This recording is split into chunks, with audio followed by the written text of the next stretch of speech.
सभी छोटे पक्षी क्लास में बैठे हुए थे जब तोता टीचर क्लास में आता है। एके जग्गू, आज गुड़िया नजर नहीं आ रही है। क्या कोई जानता है कि गुड़िया आज स्कूल क्यों नहीं आई है? टीचर टीचर, मेरा घर गुड़िया के घर के पास ही है। मम्मा कह रही थी कि आज गुड़िया के घर मेहमान आ रहे हैं। मम्मा, मेरी अभी शादी की उम्र नहीं है, मैं अभी शादी नहीं करूँगी। गुड़िया बेटी, तुम्हें तो मालूम है ये रिश्ता तुम्हारे पिता ने किया है और ऐसे अच्छे रिश्ते बार बार नहीं मिलते। लेकिन मम्मा, मैंने अभी अपनी पढ़ाई मुकम्मल करनी है, मुझे डॉक्टर बनना है। बेटी, क्या रखा है पढ़ाई में? चुप करके अपने पिताजी का कहना मान लो और शादी के लिए हाँ कर दो। तभी बाहर कार का हॉर्न बजता है और लड़के वाले मेहमान आ जाते हैं। लो, मेहमान भी आ गए, अब तुम जल्दी से तैयार हो जाओ। जाओ, नदी से मुंह हाथ धोकर जल्दी जल्दी तैयार हो जाओ। मेहमान घर आते हैं। गुड़िया के पापा भी बाजार से मिठाई और फल लेकर पहुंच जाते हैं। मेरा बेटा लाखों में एक है, बहुत मेहनती है बहन जी मेरा बेटा। बहन, मेरी बेटी गुड़िया अभी छोटी है, शादी की उम्र तो नहीं है उसकी, लेकिन रानो, गुड़िया कहाँ है?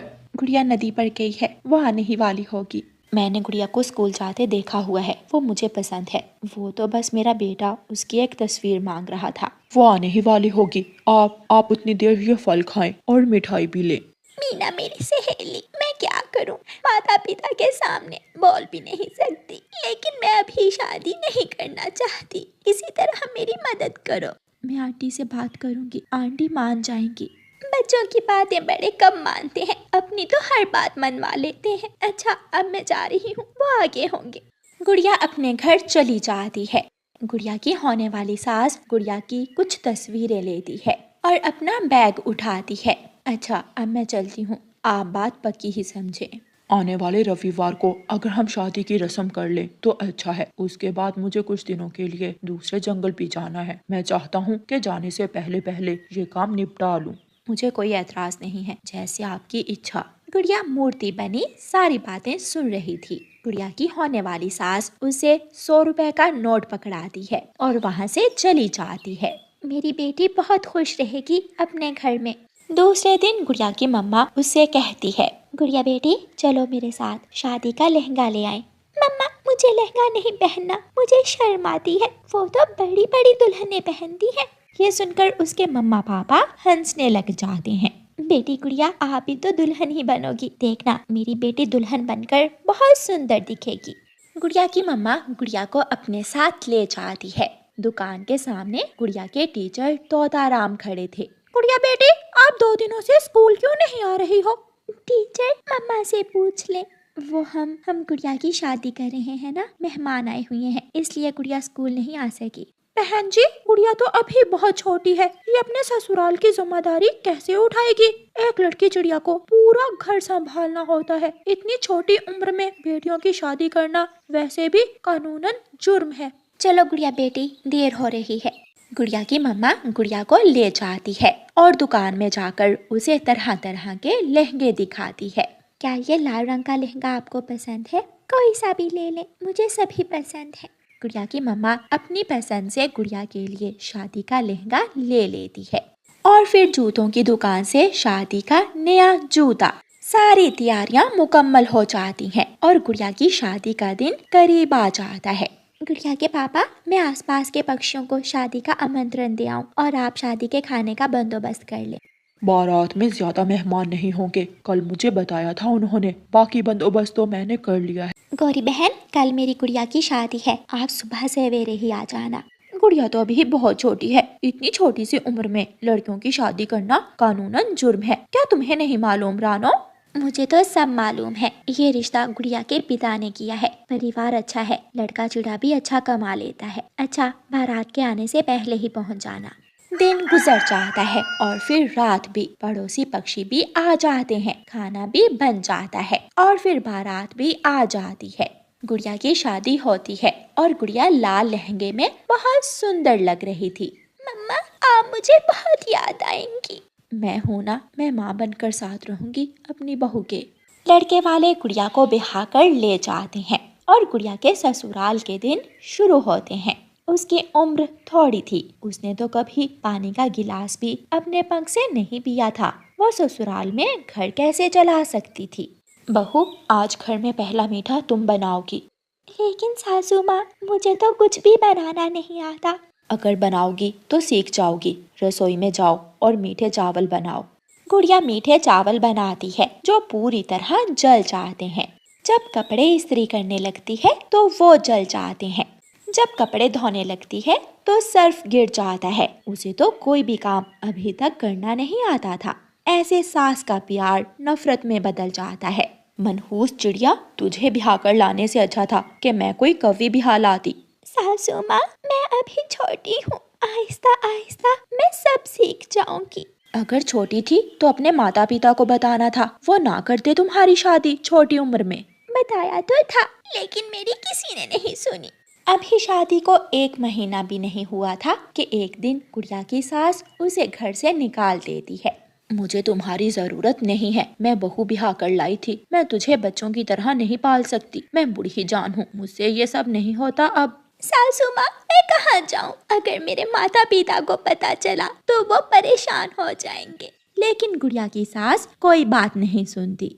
गुड़िया रोती हुई अपनी सहेली मीना के घर जाती है। चुप कर जाओ गुड़िया, मैं साथ जाती हूँ आपके। फिर मीना गुड़िया को लेकर उसके घर आती है। आंटी, समय से पहले किए के काम ऐसे ही होते हैं। सबने आपको मना किया था कि अभी गुड़िया की शादी ना करें, लेकिन आपने कोई बात ना सुनी। मम्मा, मैं जो भी करने की कोशिश करती हूँ गलत हो जाता है। गुड़िया के पापा गुड़िया को गले से लगा लेते हैं। गुड़िया बेटी, मुझे माफ कर दो। मैं दोषी हूँ। मेरी गुड़िया की जिंदगी मेरी वजह से बर्बाद हुई है। कौन कहता है मेरी गुड़िया की जिंदगी बर्बाद हुई है? मेरी गुड़िया स्कूल जाएगी और मेरी गुड़िया एक दिन डॉक्टर जरूर बनेगी। जो हुआ उसे भूल जाओ मेरी बेटी। गुड़िया रोती हुई अपनी मम्मा के गले लग जाती है। मीना, मीना जल्दी से आ जाओ, देखो मैं तो तैयार होकर आ भी गई हूँ। मीना और गुड़िया स्कूल जा रही थी और बहुत खुश थी। प्यारे दोस्तों, अपने बच्चों की जिंदगी के फैसले सोच समझ कर करें, क्योंकि उनका भविष्य आपके हाथों में ही है। और प्यारे दोस्तों, इस कहानी को लाइक, अपने दोस्तों के साथ शेयर और चैनल को सब्सक्राइब करना बिल्कुल मत भूलना। आपका धन्यवाद। गौरी, मैंने सारी उम्र पाप किए हैं। अब मरते समय मुझसे और पाप ना करवाओ। मैं अपनी जायदाद बेटे और बेटी में बराबर तकसीम करूंगा। कालू, तुम बीमार हो, क्या पता कल मर जाओ और तुम्हारी बेटी तो ब्याह कर बेगाने घर चली जाएगी। एक मेरा जग्गू ही तो आसरा देगा मुझे। तुम सारी जायदाद जग्गू के नाम कर दो। मगर गौरी, ये मगर वगर छोड़ दो, जैसा मैंने कहा है तुम वैसा ही करो। फिर कालू कौवा अपनी सारी ही जायदाद अपने बेटे जग्गू के नाम कर देता है और गौरी के लाए हुए पेपर्स पर साइन कर देता है। कालू कौवे की बेटी भी घर आ जाती है। पापा, आपको कुछ नहीं होगा, मैंने बुलबुल आंटी से बात की है, वो कल आएगी आपको देखने। मुन्नी मेरी बेटी, अब मुझे दवा की जरूरत नहीं है। मेरे कुछ ही सांस बाकी हैं। कालू, तुम अपनी बेटी से बातें करो और मैं अभी आती हूँ। फिर गौरी कौवी घर से बाहर चली जाती है। जग्गू बेटा, तुम यहाँ बैठे हो और वहाँ तुम्हारे पिता मरने वाले हैं। माँ, अगर मैं पिताजी के पास भी हूँगा तो क्या मैं बचा लूँगा उन्हें? क्या मैं कोई डॉक्टर हूँ? मैंने जायदाद तुम्हारे नाम करवा दी है और जायदाद के पेपर्स संदूक में संभाल दिए हैं। माँ, अगर पापा बच गए तो मेरा मतलब पापा अगर ना मरे तो क्या फिर भी मुझे जायदाद मिलेगी? इसलिए तो कहती हूँ, जाकर अपने पापा के पास बैठो। एक वो है तुम्हारी बहन मुन्नी, हर समय अपने पापा के पास ही बैठी रहती है। मुन्नी बेटी, जो मैंने किया वो सब तुम्हारी माँ के कहने पर किया है। बेटी, मुझे माफ कर देना। ऐसा कहते हुए कालू कौवे का सांस टूट जाता है और वो मर जाता है। पापा उठे, मुझसे बात करें। पापा, मुझे कुछ नहीं लेना, मुझे आपकी जिंदगी चाहिए। पापा। मगर कालू कौवा तो मर गया था। गौरी और जग्गू भी आ जाते हैं। मुन्नी, रो क्यों रही हो? क्या तुम्हारे पिताजी मर गए हैं? माँ, पिताजी हमें छोड़कर चले गए। चुप कर जाओ मेरी बेटी, तुम्हारे पिताजी बहुत तकलीफ में थे। अच्छा ही हुआ जो उन्हें तकलीफ से मुक्ति मिल गई। माँ, अब तो जायदाद मेरी ही है ना, पिताजी तो मर गए हैं। चुप कर जाओ और अपने पिताजी का अंतिम संस्कार करके आओ। फिर जग्गू कौवा अपने पिताजी को एक टोकरी में डालता है और जाकर नदी में बहा देता है। पिताजी तो गए, अब जल्दी से जाकर अपनी अंगूर की बेल और 2 अमरूदों के पेड़ देख लेता हूँ। जग्गू कौवा जल्दी से उड़ता है और अपने खेत में जाकर अपनी जायदाद को देखता है। ये अंगूरों की बेल तो बहुत अच्छी है, इस पर तो अंगूर भी लगे हुए हैं और अमरूदों के दोनों पेड़ ही हरे भरे हैं। ऐसे ही कुछ दिन गुजर जाते हैं। गोरी, सुना है कालू ने अपनी सारी ही जायदाद जग्गू के नाम कर दी और मुन्नी को कुछ भी नहीं दिया। चिड़िया, हमारे यहाँ बेटियों को जायदाद में से हिस्सा नहीं दिया जाता। गोरी, तुम भी तो एक बेटी ही हो, तुम्हें बेटियों के बारे में ऐसी बात करते शर्म आनी चाहिए। चुप करके जाओ यहाँ से, हमें सब मालूम है क्या करना है और क्या नहीं करना। रात को गोरी कौवी, उसकी बेटी मुन्नी और बेटा जग्गू घर में लेटे हुए थे। जग्गू बेटा, अब जायदाद तुम्हारे नाम लगवा दी है, इसका ये मतलब नहीं है कि तुम हमें भूल ही जाओ। अब तुम पर पहले से ज्यादा जिम्मेदारी है। अपने पिता के बाद अब ये घर तुम्हें ही चलाना है। माँ, मैं कोशिश करूँगा। फिर दूसरे दिन जग्गू अपने खेत में जाता है और अंगूर की बेल सूख रही थी। ये अंगूर की बेल तो सूख रही है, अगर इसे पानी ना मिला तो ये सूख जाएगी, मगर मैं इसे पानी कैसे दूंगा? ये तो बहुत मुश्किल काम है। थोड़ी दूर बैठा हुआ कौवों का पड़ोसी मिट्ठू जग्गू की बात सुनकर बोलता है। कालू के बेटे, तुम्हारे पड़ोस में मेरा खेत है, अंगूर की बेल को पानी देना सच में मुश्किल काम है और तुम्हारे 2 अमरूदों के पेड़ भी हैं। तुम ऐसा करो, ये अंगूर की बेल मुझे बेच दो और पैसे लो, पैसे ऐश करो, मौज मस्ती करो। ये सुनकर जग्गू कौवा खुश हो जाता है। अंकल मिट्ठू, मैं भी यही सोच रहा हूँ। पापा तो काम वाम कर लेते थे, मगर मुझसे ये सब नहीं होगा। आप ऐसा करें, ये अंगूरों की बेल खरीद लें। फिर मिट्ठू तोता जग्गू कौवे को कुछ पैसे देकर वो अंगूरों की बेल खरीद लेता है। जग्गू कौवा खुशी खुशी अपने घर की तरफ जा रहा था कि रास्ते में उसका दोस्त उल्लू मिल जाता है। दोस्त जग्गू, इस थैली में क्या है? मैं अपनी अंगूरों की बेल बेच कर आया हूँ, पैसे हैं इसमें। जग्गू दोस्त, अगर तुम्हारे पास पैसे हैं तो चलो हम जुआ खेलते हैं। तुम देखना, तुम्हारे ये पैसे घंटों में ही दुगने हो जाएंगे। उल्लू दोस्त, सच? क्या तुम सच कह रहे हो? तो और क्या। फिर जग्गू अपने आवारा दोस्त उल्लू के साथ जुआ खेलने चला जाता है। माँ, अभी तक जग्गू भाई लौट कर नहीं आए। बेटी, आपके भाई को खेत में काम ज्यादा होगा, अब उस पर अपने पिता की जिम्मेदारी भी है। खेत में काम करना कोई आसान काम नहीं है। जग्गू भी घर आ जाता है। जग्गू बेटा, रसोई के लिए राशन लाए हो क्या? माँ, कल लाऊंगा। क्यों बेटा, क्या तुमने आज अंगूर नहीं बेचे थे? माँ, अंगूर क्या, मैंने तो आज अंगूर की बेल ही मिट्ठू पड़ोसी को बेच दी थी। जग्गू बेटा, ये तुमने क्या किया? अपने पिता के जाने के बाद अपनी जायदाद ही बेच दी। माँ, मुझसे काम नहीं होता।